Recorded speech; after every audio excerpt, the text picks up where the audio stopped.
Here's a very short video on using ERAs for pre-estimates when they're working properly.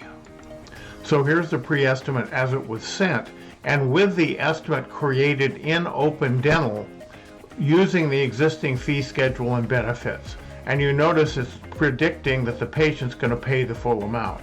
Also notice what a good note that is on there for an occlusal splint.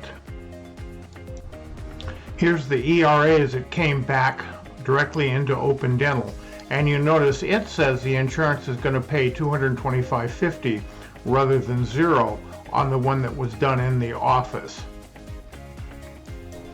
So when I clicked on save in that previous slide, it automatically put the ERA into the patient's claim and marked it as received rather than submitted, and it put the correct numbers right into the patient's treatment plan.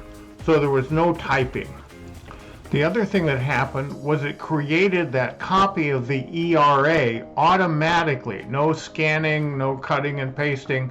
It's automatically created as part of that ERA.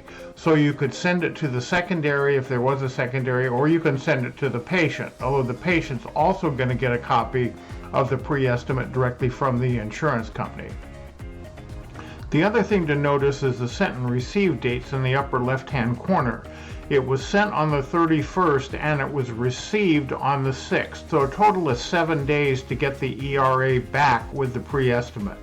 Now, I'm not sure that that receive date is correct, because I think if the office jumped on these as soon as they came back, that would actually show an earlier date.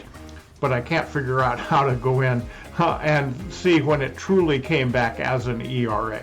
In any event, it's still very fast.